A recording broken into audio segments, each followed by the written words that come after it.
বিশাল এক জিনের সর্দার সালাম দেয়, আসসালামু আলাইকুম ইয়া রাসূলুল্লাহ, আসসালামু আলাইকুম ইয়া হাবিবাল্লাহ, আসসালামু আলাইকুম ইয়া রাসূলুল্লাহ। নবী কয় আলাইকুম আসসালাম। কয় হুজুর আমি জিনেদের সর্দার। বলে কি বলতে চাও? বলে হুজুর শুনে নেন, ওই অলিদের পুতুলের ভিতর থেকে কালেমা পড়েছে। হুজুর বলে জি হুজুর, জি। বলে হুজুর ওই অলিদের পুতুল, ওই স্বর্ণের পুতুলের ভিতরে একটা দুষ্ট জিন ভর করেছিল। দুষ্ট জিন ভর করে নিজের খোদা বলে দাবি করেছে, হাজার হাজার মানুষের ঈমান নষ্ট করেছে। ইয়া রাসূলুল্লাহ, ইয়া হাবিবাল্লাহ, আমি যখন ওই পথে আসতেছিলাম দেখি অলিদ কথা বলে, আর অলিদের পুতুলে খোদা বানায়া খোদা হইয়া কথা বলে।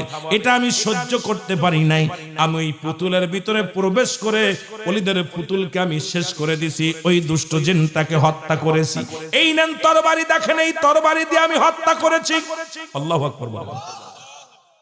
এই তরবারি দিয়ে আমি হত্যা করেছি। ইয়া রাসূলুল্লাহ, ইয়া হাবিবাল্লাহ, সুতরাং ইয়া নবী গো, আমি আপনাকে ওই যে কালেমা যখন ওলিদ বলেছিল খোদা তুমি কথা বলো, তখন ওই পুতুল কথা বলে নাই, ওই কথাটাই আমি মুসলিম জিন বলেছিলাম। আমার নবী বলে কেন বললেন? বলে হুজুর মানব জাতি বানানোর আগে আমাদের আল্লাহ বানাইছে। আরে আদম নবীর সঙ্গে সাক্ষাৎ, আদম নবী বলেছে রাহমাতাল লিল আলামিন। ঈসা নবীর সাথে সাক্ষাৎ, ঈসা নবী বলছে রাহমাতাল লিল আলামিন। মুসা নবীর সঙ্গে সাক্ষাৎ, মুসা নবী বলছে রাহমাতাল লিল আলামিন। ইব্রাহিম নবী বলছে রাহমাতাল লিল আলামিন। সুতরাং আপনি নবীদের নবী, আপনি নবী কুল শিরোমণি। সুতরাং নবী গো, আপনি আমাদের নবী, কুল কায়নাতের নবী, রাহমাতাল লিল আলামিন। আর আপনার যিনি খোদা, আমারও তিনি খোদা। ওলিদের খোদা একটা ভণ্ড প্রতারক, এই জন্য তাকে দুনিয়া থেকে বিদায় করে দিছি। জোরে জোরে চিল্লা বলা যাবে না মারহাবা। চিন্তা করছে জিনের সর্দার বলতেছে হুজুর আমি তো আদমের সঙ্গে সাক্ষাৎ হয়েছে, আমার বয়স অনেক। আদমকে বলতে শুনেছি আপনার নাম, ইব্রাহিমকে বলতে শুনেছি আপনার নাম, মুসা নবীকে বলতে শুনেছি আপনার নাম, ঈসা নবীকে বলতে শুনেছি আপনার নাম। আপনি যে নবীকুল শিরোমণি, আপনি যে নবীদের নবী, আল্লাহর প্রিয় পয়গম্বর, এর মধ্যে কোনো সন্দেহ নাই। এই জন্য আপনাকে যখন সন্দেহ করেছিল, আল্লাহকে নিয়ে যখন কটাক্ষ করেছিল, আমি মানতে পারি নাই। এই জন্য দুষ্ট জিনটাকে আমি চির বিদায় করে দিছি। জোরে বলেন না সুবহানাল্লাহ। আর একটু জোরে, আর একটু জোরে। সুতরাং সেই নবীর উম্মত হয়ে আমরা খুশি না বেজার? আর একটু জোরে বলেন, খুশি না বেজার? এই ওলিদের মন খারাপ, ওলিদ বেচারা খুব মনটা খারাপ হয়ে গেছে। আনলাম আমি পুতুলটারে এমন ভাঙ্গা ভাঙলেন, ভাঙ্গা বসে আছে। ওই পথ দিয়ে যে আবু জেহেল, আবু জেহেল ওলিদ রে তোমার কি হয়েছে? কি আর হবে, তোমার বাতিজা মুহাম্মদ আমাকে আজকে একদম ইজ্জত পাঞ্চার করে দিছে। হাজার জনতার সামনে আমার খোদাটার জবান দিয়ে জাদু করায়া কালেমা পড়ায়া নিছে। আমি এত কষ্টে লোকজন গুছাইলাম, সবাই কালেমা পড়ে মুসলমান হয়ে গেছে। এই কষ্ট ভিতরে নিয়ে আমি বসে আছি, এই কষ্ট ভিতরে যন্ত্রণা দিতেছে। আমি এত কষ্ট পাইছি যা জীবনে কোনোদিন পাই নাই। তবে মুহাম্মাদের প্রতিশোধ না নিয়ে আমি দানা পানি খাবো না। প্রতিজ্ঞা করেছি মুহাম্মাদের একটা প্রতিহাত করতে হবে। তাকে যে কোনো কৌশলে, যে কোনো ভাবে হোক, তাকে মক্কা মদিনা সারা করা লাগবে। এই জমিনের মাটি থেকে তাকে চিরস্থায়ী বিদায় নিতে হবে। প্রতিজ্ঞা করলেন। এদিকে মুসলমান মাস্টার ইবলিসও আসলেন। ইবলিস এসে কয়, ও ওলিদ আর ও আবু জেহেল দুজন কি গল্প করো? কয় আমার বাতিজা মুহাম্মদ এমন ভাবে শুরু করেছে কালেমার দাওয়াত দিয়া, এমন ভাবে দাওয়াত দেয়া শুরু করেছে যে দাওয়াত শুনিয়া দলে দলে এলাকার মানুষগুলো কালেমা পড়ে মুসলমান হয়ে যায়। এর একটা বিহিত করো, কিভাবে পারবা তারে ঠেকাও, যেমনে পারো তারে ঠেকাও, কারণ এই মানুষটার কারণে আমাদের ঘুম হারাম হয়ে গেছে। মাস্টার ইবলিস ডাক দে কয়, হুজুর এটা কোনো ব্যাপার না, আপনি একটা কাজ করেন, পাশের রাষ্ট্র মিশরে চলে যান, ওই মিশরের প্রধানমন্ত্রী ওকে দাওয়াত দিবেন, ওনার নাম হলো হাবিব বিন মালিক, ওকে একটা দাওয়াত দিবেন, খুব খেয়াল করবেন বাবারা আমার, ওই হাবিব বিন মালিককে দাওয়াত দিবেন, উনি থাকবে প্রধান অতিথি আর আপনি থাকবেন বিশেষ অতিথি। দুইটা চেয়ার বানাবেন, দুইটা সুন্দর চেয়ার বানাবেন, একটা চেয়ার হবে স্বর্ণের আর একটা চেয়ার হবে রূপোর। এই দুইটা চেয়ার বানাইয়া মুহাম্মদকেও দাওয়াত দিবেন, মুহাম্মদকেও প্রধান অতিথি হিসেবে দাওয়াত দিবেন, কিন্তু ওকে মাটির মধ্যে বসাইবেন। যখন জনগণের সামনে নবী, যিনি নবী বলে দাবি করে, আল্লাহর পয়গম্বর বলে দাবি করে, সাধারণ পাবলিকের মধ্যে যখন জায়গা হবে, দেখবে সমস্ত মানুষ মুহাম্মাদের দল ছেড়ে আপনার দলে চলে আসবে। জোরে জোরে চিল্লায় বলেন নাউজুবিল্লাহ। শয়তানের তো শয়তানি বুদ্ধি, শয়তান কোনদিন ভালো বুদ্ধি দিতে পারে? শয়তানের বুদ্ধি কেমনে মুসলমানদের শেষ করা যায়, কেমনে ইসলামটাকে শেষ করা যায়, যে বুদ্ধি সেই কথা। দুইটা চেয়ার বানালে, একটা হলো স্বর্ণের চেয়ার, একটা হলো আপনার রূপোর চেয়ার। দুইটা চেয়ার বানাইয়া হাবিব বিন মালিককে দাওয়াত দিছে। তৎকালীন জামানায় মিশরের বাদশা ছিলেন, নাম হলো হাবিব বিন মালিক। নাম কি? খুব খেয়াল করবেন, নাম কি?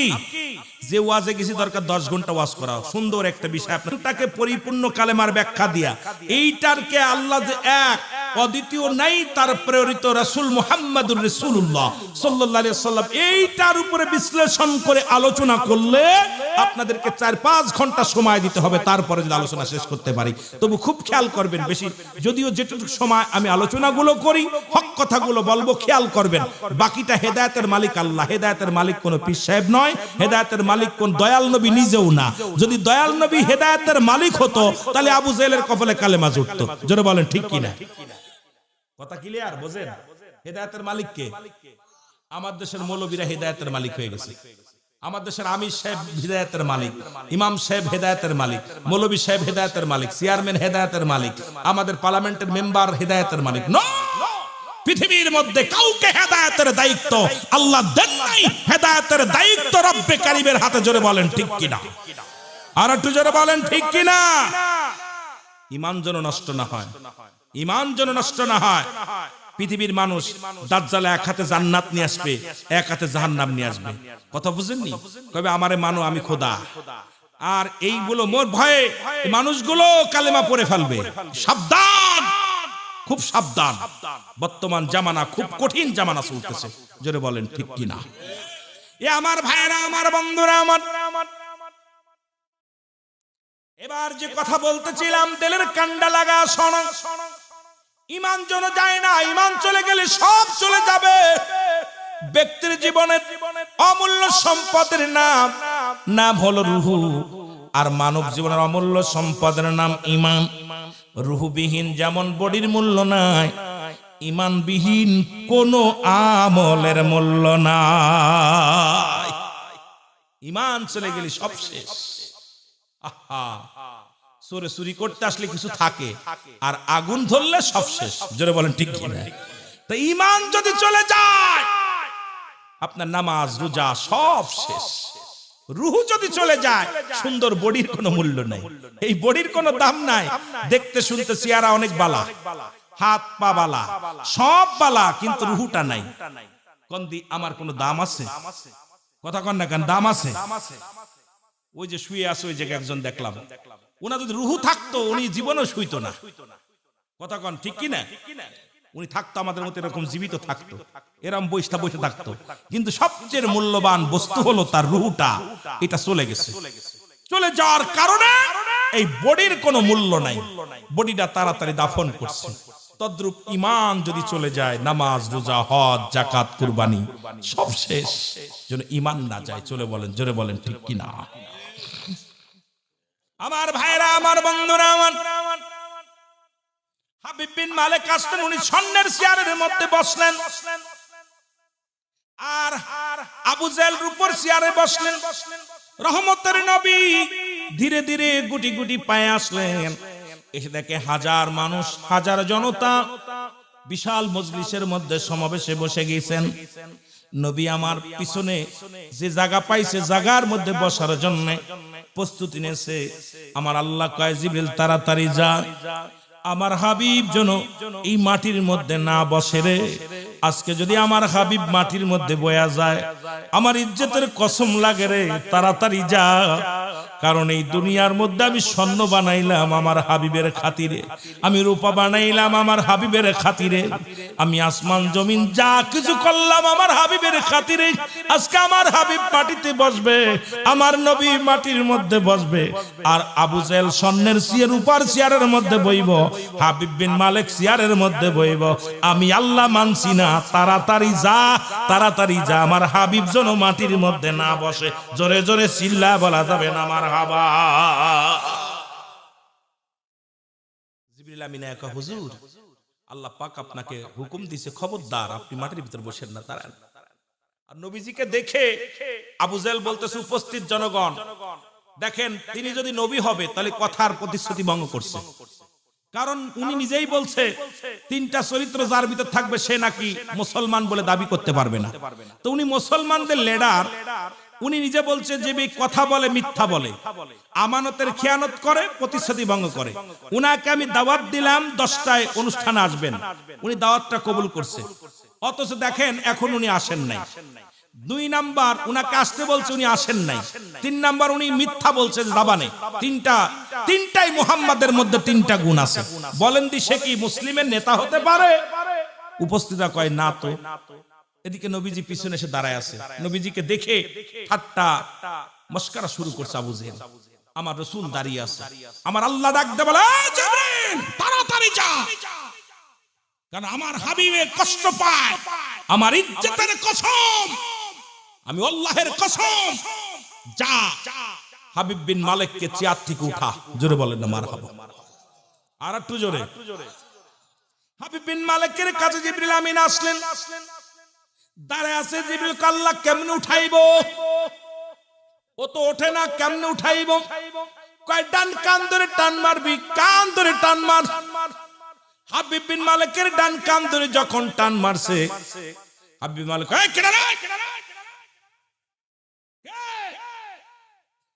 আবু জেহেলকে পাগলামি শুরু করলেন, নাকি তুমি প্রধান অতিথি, তুমি এরকম ফালাফালি করলে মানুষ তোমার পাগল করবো, বাদ্দর কইব, রাখো, তোর কান ছিঁড়ে ফেলতেছে। কান তাহলে মুহাম্মদ কি জাদু খাটাইলো নাকি?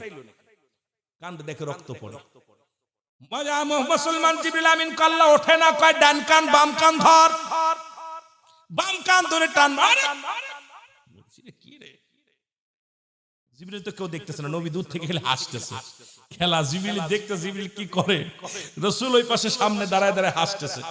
এদিক আবু জেহেল চিন্তা করে, হলো কি, এ কি জাদু শুরু হলো? হাবিব বিন মালিক খালি ফালাফালি শুরু করছে, কান ছিঁড়ে রক্ত বেরিয়েছে, ওঠে না। আমার আল্লাহ কয় উঠছে নি? কয় না। কয় 2 কান ধরে টান মার।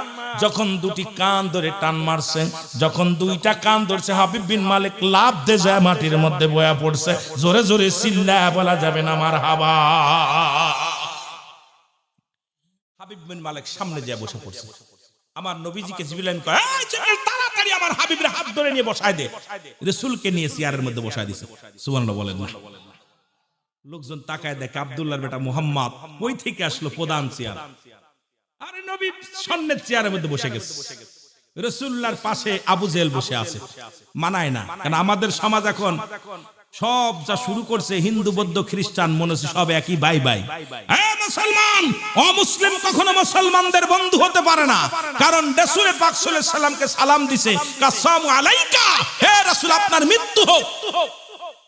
নবীজিকে সালাম দিচ্ছে যায়, রাসূল বসে আছে কামরার মধ্যে, সালাম দিচ্ছে আসসালামু আলাইকা। রাসূল বলছে আলাইকা।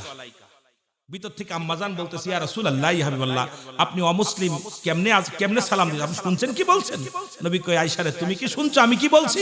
বলে কি বলছেন? যখন আপনাকে বলছে তোমার মৃত্যু হোক, আসসালামু আলাইকা, তোমার মৃত্যু হোক, নবীজির সালামের মধ্যে এখন আপনাকে সালাম দিলে মনে করবেন অমুসলিম মনে আপনার দুলোভাই হয়, অমুসলিম মনে আপনার বন্ধু হয়। আজকে আমরা গলায় গলা মালা দিতেছি, আবার সিয়ারের বাগাবাগি করতেছি, এসব ভণ্ডামি চলবে না, কারণ অমুসলিম কখনো মুসলমানদের বন্ধু হতে পারে না। জোরে বলেন ঠিক কিনা? তারা চিরশত্রু, ওরা চিরশত্রু। নবীজি কয়, আয়েশা রে শুনছো কি উত্তর দিছি? কয় কি? আমি তো বলে দিছি আলাইকা, তুই যা কইছিস ওদিকে যা। সুবহানাল্লাহ বলেন না, আরো জোরে, আরো জোরে। আম্মা জান আয়েশা কান্দে, কয় হুজুর আপনাকে কাফের ওই অমুসলিমেরা 20 পর্যন্ত পান করাইছে, 20 পান করাইছে আমার হুজুরকে। কত ষড়যন্ত্র করেছে। অপরাধ কি? শুধু কালেমা পড়া। অপরাধ কি? কোরআনকে ভালোবাসা। অপরাধ কি? তার উম্মতকে ভালোবাসা। এটাই তো তার অপরাধ। অপরাধ ছিল না কারোর বাড়ি ঘর দর লিখে নেন নাই। নবী কি? আমার নবীজিকে যখন ইসলামের জন্য, বিজয়ের জন্য রাসূল সাহাবীরা দিয়ে যখন সাহায্য সহযোগিতা করা শুরু করলো, কিছু বেঈমানরা নবীকে বলল হারেস। হারেস শব্দের অর্থ হলো লোভী। আমার নবীর ভিতরে কোনো লোভ ছিল? এই জোরে বলেন, কোনো লোভ ছিল? কোন বাড়ির লোভ ছিল? গাড়ির লোভ ছিল? কিছু লোভ ছিল না। কিন্তু আমার নবীজি মাটি কাটছে, মাটি টানছে। আমার নবীজি আবার বকরি চড়াইছে। আমার নবীজি দুনিয়ার মধ্যে মাটি টানছে, মাটি কাটছে। আমার নবীজি 70 তালি কাপড় গায়ে দিছে। আমার নবীজি একটা কাপড় গায়ে দিছে, যারা কয় আমার নবী তালিযুক্ত গায়ে দিছে, আর আরে বোকারা শোন, আমার নবী যে কাপড়টা গায়ে দিছে তৎকালীন জামানায় 42,000 দিরহাম দাম ছিল, যা পৃথিবীর ইতিহাসে কোনো রাজা বাদশা পড়তে পারে নাই। সুবহানাল্লাহ বলেন না? কার লগে কার তুলনা করো? নবী মাটি কাটছে, যদি কোনো ধনী, কোনো গরিব মানুষ, আজকে এখানে কর্মজীবী মানুষ আছেন যারা, যাতে কেউ কষ্ট না পায়, যাতে কেউ বলতে পারে না, আজকে যারা মাঠে কাজ করতেছেন, ভ্যান চালাচ্ছেন, রিক্সা চালাচ্ছেন, আপনার নবীর খাসলাতটা আপনার ভিতর আছে, আপনি যাতে বলতে না কষ্ট দিল। আবার যিনি রাজত্বই পালন, যারা এমপি মন্ত্রী, তারা যেন গম্ভীর কন্যা কেউ অহংকার না করে, কিন্তু আমার নবী বাদশারও বাদশা ছিলেন। জোরে বলেন ঠিক কিনা? কোন ব্যক্তি সিরাক যুক্ত কাপড় যদি গায়ে দেয়, সেজন্য দুঃখ প্রকাশ না করে, কারণ আমার নবীজি তালিযুক্ত কাপড় গায়ে দিচ্ছে। নবীজি বলছে আমার উম্মতিরা রে, আমিও নবী তালিযুক্ত গায়ে দিলাম যাতে তোরা কষ্ট না পাস। আবার দামি পোশাকও গায়ে দিছে, কেউ যেন দামি কাপড় পরে যেন অহংকার না করে। আমার নবীজি বিয়ে করলেন, বয়াত যখন, আরে এই আলোচনা কোথায় দেবো ভাই, শেষ করা যায় নাকি সব আলোচনা করে? এই সমস্ত গুণগান গে কি শেষ করা যায়? আমার বাজানরা, আমার রাসূল কি করছে দেখছেন? আমার নবীজি প্রথম বিয়ে করলেন, বয়াত যখন, নবীজির বয়াত যখন 25, আম্মাজান খাদিজার বয়স তখন 40, নবীজি বিয়ে করলেন। আবার নবীর বয়স যখন 53, বিয়ে করলেন বিয়ে করলেন আম্মাজান আয়েশা সিদ্দিকারে, তখন আয়েশার বয়স মাত্র 6 অথবা 7 বা 9 বছরে বাসর। এ মুসলমান, এটার প্রমাণ দিয়ে গেলেন নবীজি, তোমার স্বামী যদি বুড়া হয়, খবরদার তাকে কখনো বুড়া বলবি না, তাকে সম্মান করবা। তোমার স্বামী যদি ছোট হয় বয়সে, তবু তাকে সম্মান করবা। সুবহানাল্লাহ বলেন না? নবীজির সবগুলো রেখে গেছেন, ওই যে বলে হায়াতি খায়রুল লাকুম। নবীর হায়াতের জিন্দেগিটা উম্মতের জন্য কল্যাণ স্বরূপ, কারণ আমি আপনি দিক নির্দেশনা দেওয়ার জন্য নবী আসছে। সুতরাং শরিয়াত, তরিকত, হাকিকত, মারিফাত, নবীর গুণে গুণান্বিত হলে আপনার জীবনটা একদম সুন্দর হয়ে যাবে, আর শয়তানের গুণে গুণান্বিত হলে আপনার জীবনটা জাহান্নামী হয়ে যাবে। জোরে বলেন ঠিক কিনা? আমরা কি নবীর গুণে গুণান্বিত হতে চাই কি চাই না? রাসূল চাইবেন আর সপ্তাহে 7 দিন শেভ করবেন, আর কোন নবীর ভালোবাসি, আল্লাহর রাস্তে রাসূলের দায়মি সুন্নাত দাঁড়ি রাখা, এটার ভিতর হাত দিবেন না। সুন্নাত গুলো রাখবেন, নবীজির ভালো 5 ওয়াক্ত আল্লাহর হুকুম পালন করবেন, নবীর সুন্নাত তরিকায় চলবেন, শান্তি পাবেন। জোরে বলেন না মারহাবা? আমার ভাইরা, আমার বন্ধুরা, আমার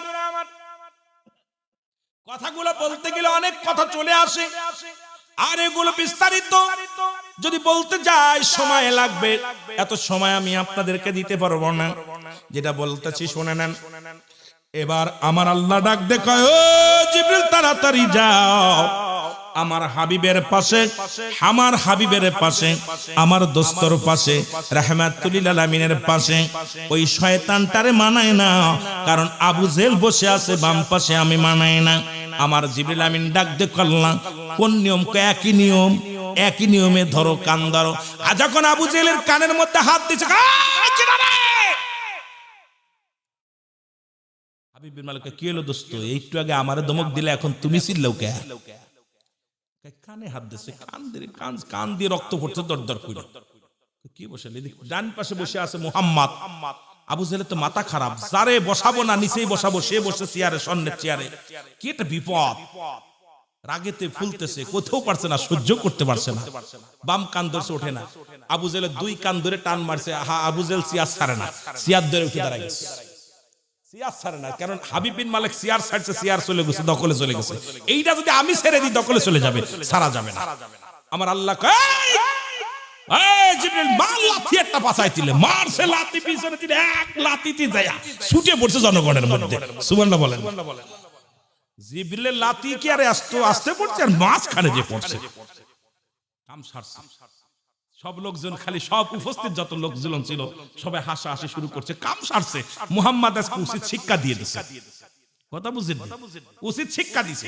এখন চেয়ারটা ফাঁকা, আমার আল্লাহ কয়, ও জিবরিল দেরি করো না, তাড়াতাড়ি সূরত বদলাও, তুমি দাহিয়াতুল কলবের সূরত ধরো, কারণ রাসূলের কাছে তুমি যে সূরতটা ধরে যেতে সাহাবীর সূরত, ওই সূরতটা ধইরা বইহা পড়ো। সুবহানাল্লাহ বলেন না? জিবরিল আমিন দাহিয়াতুল কলবের সূরত ধইরা বাম পাশে চেয়ারের মধ্যে বসে গেছে। নবীজিকে আমার আল্লাহ ঘোষণা দিলেন, জিবরিল বলে দাও তাড়াতাড়ি কানে কানে, আমার নবী যেন দেরি না করে, আমার নবী যেন উপস্থিত জনগণকে আমার দ্বীনের দাওয়াত দিয়ে দেয়, ইসলামের দাওয়াতটা দিয়ে দেয় ভালো করে, আমি আল্লাহর কথাটা, এই রিসালাত নবুয়াতের কথা ওনার গুলো এগুলো যেন বর্ণনা করে। উইঠা রাসূল পাক সাল্লাল্লাহু আলাইহি সাল্লাম উঠে দাঁড়ায় বলে, উপস্থিত ভাইরা, সব আবু জেহেলও সামনে মাটির মধ্যে, আর হাবিব বিন মালিক যিনি মিশরের প্রেসিডেন্ট বাদশা, উনিও সামনে। আমার নবী ডাক দিয়ে বলেন, উপস্থিত যত জনগণ আছেন শোনেন, আমি আপনাদের একটা মেসেজ দেওয়ার জন্য আসছি। আমি আল্লাহর পয়গম্বর, সত্য নবী, আল্লাহর প্রেরিত রাসূল। আমি আপনাদের কাছে বলে যাই, লা ইলাহা ইল্লাল্লাহু মুহাম্মাদুর রাসূলুল্লাহ সাল্লাল্লাহু আলাইহি ওয়াসাল্লাম। আমার মেসেজটা হলো, আল্লাহ ছাড়া কোনো মাবুদ নাই, আল্লাহ ছাড়া কোনো ইলাহ নাই। কে কে মানেন? সব লোকজন কয় মানি, সবই মানি। আর আমি যে তার পয়গম্বর, আমি আল্লাহর প্রেরিত রাসূল বা বান্দা, আপনারা কে কে মানেন? সবাই কয় মানি। সবাই তাহলে আমার সঙ্গে পড়ে নেন। উপস্থিত যত জনগণ ছিলেন সবাই কালেমা পড়ে মুসলমান হয়ে গেছে। লা ইলাহা ইল্লাল্লাহু মুহাম্মাদুর রাসূলুল্লাহ সাল্লাল্লাহু আলাইহি ওয়াসাল্লাম। সুতরাং ইসলাম তাদের কত শান্তি, নবীকে বলছে বায়ানাত, উত্তম ব্যবহার, উত্তম আখলাক, উত্তম চরিত্র, যা আমার রাসূলকে দিয়েছে আল্লাহ, পৃথিবীর মধ্যে আপনাকে সেটা দেয় নাই। সেই রাসূলের গুণাগুণ, সেই রাসূলের ভালোবাসা, যার অন্তরে যতটুক তার ঈমান বলতে ততটুক। নবীর প্রেম ভালোবাসা যার অন্তরে নাই, তার ঈমান বলতে কিচ্ছু নাই, সরাসরি বেঈমান। সুতরাং সেই নবীর ভালোবাসা যারা অর্জন করেছেন, সে কেমনে নামাজ ছেড়ে দেয়? সেই নবীর ভালোবাসা যে ব্যক্তি অর্জন করেছে, সে ব্যক্তি কেমনে রোজা ছেড়ে দেয়? সেই নবীর ভালোবাসা যে অর্জন করেছে, কেমনে সে সুদ খায়, ঘুষ খায়, জিনা ব্যভিচার করে, অন্যায় করে? আমার বুঝি আসে না। এই রাসূল বললেন, যে কোন তোমরা কি জান্নাতে যেতে চাও? নবী বললেন, তোমরা কি জান্নাতে যেতে চাও? সাহাবীরা বলে, কে বা না চায়? আপনারা হাত উঠাইছিলেন। নবীজি বললেন, আজ থেকে 5 ওয়াক্ত সালাত, 5 ওয়াক্ত নামাজ সময় মতো যে ব্যক্তি আদায় করতে পারবে, আমি নবী ওয়াদা করলাম তার হাত ধরে জান্নাতে নিয়ে যাব। খুব খেয়াল, রাসূলুল্লাহ বলছেন, আপনারা কি আমার সাথে জান্নাতে যেতে চান? সাহাবীরা বলছে, হুজুর কে বা না চায়?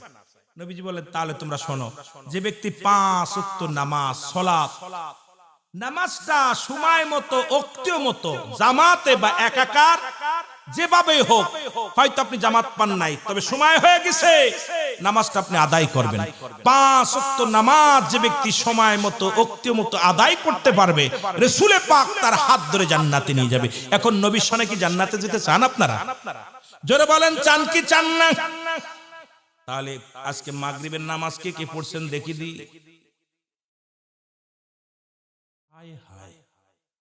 এত বেলদুরি ওয়াজ করে ইউটিউব পেলাম।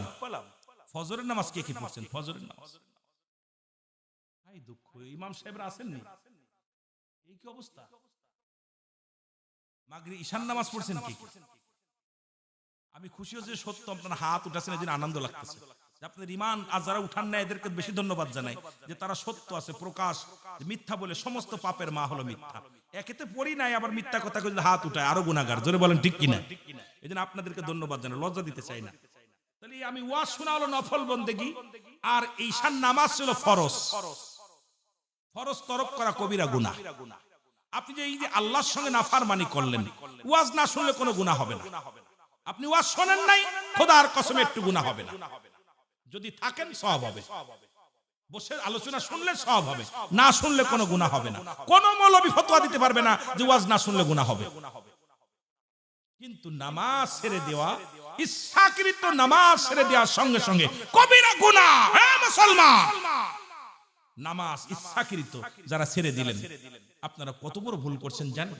যদি সময় পান দয়া করে মসজিদ পাশে থাকলে দৌড়ায়া যাবেন, যায় নামাজটা শেষ করে এসে বসবেন, কারণ ফরজ নামাজ তরফ করবেন না। নামাজ রাসূলের সাহাবী আব্দুল্লাহ আনসারী নাম কি? যারা বলেন আব্দুল্লাহ আনসারী তৎকালীন জামানায় সবচাইতে গরিব, প্রতিনিয়ত নামাজ আদায় করে নবীজির পিছে, নামাজ পড়িয়া এবার দৌড়ায়া গেলেন বাড়িতে। বিবি ডাক দে কয়, স্বামী রে, রাসূলুল্লাহ কি ওয়াজ করছে? কয়, রাসূল আজকে ওয়াজ করছে যে ব্যক্তি 5 ওয়াক্ত নামাজ 5 ওয়াক্ত সালাত সময় মতো আদায় করতে পারবে, আল্লাহর নবী তার হাত ধরে জান্নাতে নিবে। বিবি ডাক দে কয়, স্বামী রে, আপনার কাছে আমার দাবি, আপনি নামাজ আদায় করে আল্লাহর নবীর সাথে জান্নাতে যাবেন রে স্বামী। আপনার কাছে একটা দাবি করব, আপনি আমারে দয়া করে আমারে সঙ্গে নিয়ে যাবেন, রাসূলের সঙ্গে জান্নাতে যেতে চায়। আপনি আমারে 5 ওয়াক্ত নামাজটা পড়ার সুযোগ দিয়ে দিবেন। আজকে মাইকের আওয়াজ যতদূর যায় আমার মা বোনেরা শুনে নাও, আমার মারা, এরা মুসলমান রাসূলের পাশে নামাজ পড়ে গো প্রতিদিন 5 ওয়াক্ত সালাতে আব্দুল্লাহ আনসারী চলে যায়, নামাজ শেষ করে বাড়িতে দৌড়ে আসে। আমার নবী বলে, ও আমার সাহাবীরা রে, আমার আনসারী, আমার আব্দুল্লাহ আনসারীর খবর নাও। সে কেন দৌড়ায় বাড়ি চলে যায়? বলে, হুজুর নিজেই, নবীজি নিজেই গেলেন আনসারীর বাড়িতে, সালাম দিলেন বাড়িতে, যা আসসালামু আলাইকুম ইয়া আহলাল বাইত, আসসালামু আলাইকুম ইয়া আহলাল বাইত। একবার নয়, দুবার নয়, নবীজি 3 বার সালাম দিলেন। একবার সালামের জবাব পাইলেন না। যখন সালামের জবাব না পাইয়া রাসূল কি করলেন? আমার নবীজি মনে কষ্ট পায় ফিরে চলে আসলেন। পিছন থেকে আনসারী সালামের জবাব দেয়, আসসালামু আলাইকুম আসসালাম ইয়া রাসূলুল্লাহ, ওয়া আলাইকুম আসসালাম ইয়া হাবিবাল্লাহ, ওয়া আলাইকুম আসসালাম ইয়া রাহমাতাল লিল আলামিন। আল্লাহর নবী ডাক দিয়ে বলে, আনসারী রে,